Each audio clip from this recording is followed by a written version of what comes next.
Well, hello and welcome back to another update, possibly one of the final ones on this Revell 1/142nd scale Northsea Fishing Trawler. I certainly have dragged it out for a while. I think this is my fourth update. Thing is, I haven't built it the way the kit wants me to build it, just straight out of the box.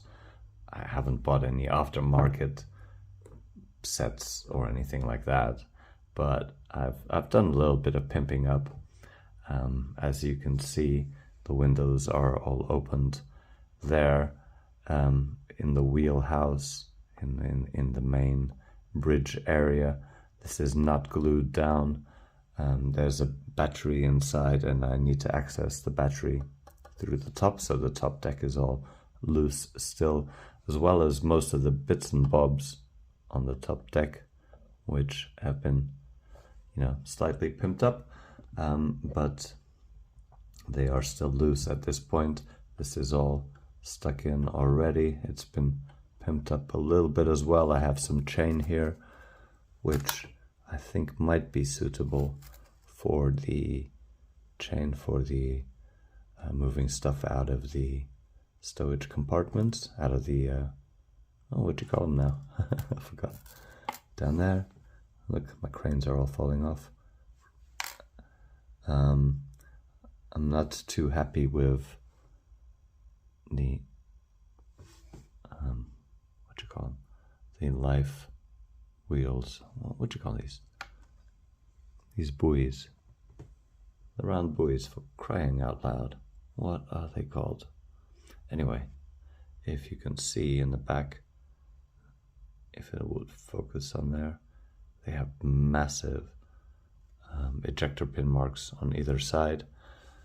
I don't know if I can do something about that or if I'm going to have to be content and just leave them as they are. I don't like them too much. Go away. So I've tried to figure out if I can make some out of silicone hose. I might not be able to make life buoy things, life rings, what the hell are they called? But I might at least be able to make some of the bumpers that boats use on the sides when they go to dock up, which is interesting because of the layout that I want to put this boat on, which I'll show you in a moment. In the meantime, as you can see, there's some other scratch building going on, so instead of the molded in details, there's going to be some added ladders going over the top. I've got a couple more down there. Still working on some bits and pieces down there. I'd like to focus on my fancy tarp that I've made for the lifeboat.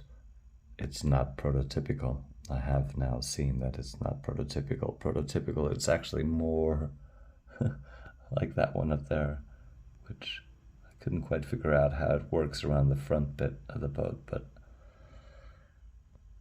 it's not as long as I made it, but I think it looks good. I think I'm gonna try to make some straps just to put down the frilly bits there on the corners. You cannot see the lights, but the lights are in there. I've opened up the windows in the wheelhouse and in the back deck there. You can see it shining through a little bit. I need to glue some acetate on the inside still, which I want to do. I've drilled out the bottom portholes, I believe they're called. You can't see it right now either, but inside, just about, look, there are amber LEDs, and so the bottom part is lit up. I took extra precautions to keep the light from bleeding from the tops there, and currently I'm dealing with light bleed on the top deck here, but I'm working on that.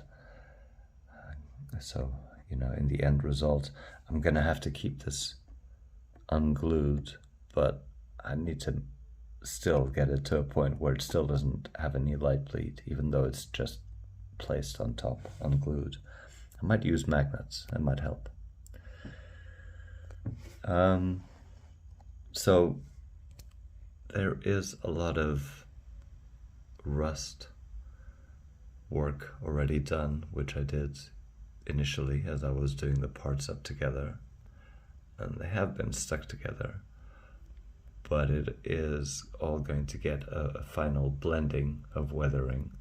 So everything that seems very, very separate is going to get much more of a blending in. As you can see, you know, the floor, which is a wooden floor, and the metal of the lower deck structure, it kind of looks like it has a gap. It's not really a gap, but it looks like it has a gap because it's really just two kind of textures meeting up with each other.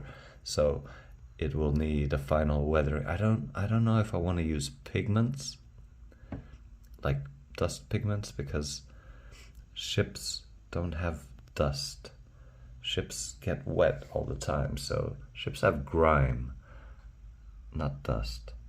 So I don't want to use anything that's really dusty, and that's kind of what I've been avoiding using any of the pigments, and I've just been using, you know, washes and rust colors or flesh colors a lot to imitate rust, and homemade washes.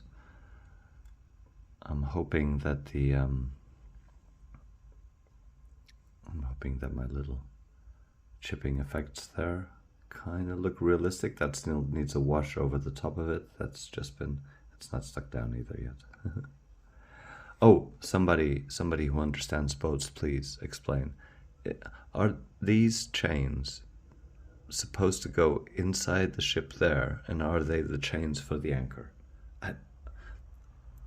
I don't understand what this piece of equipment is and why they are molded in chains here. Do they form part of are they the anchor chain? Because if they are, I could possibly think about, you know, making two holes there and putting this chain that I've purchased, you know, there as anchor chain going in, and then possibly even appearing slightly there. Obviously not going down or anything. Well, it could be even going down because here we go.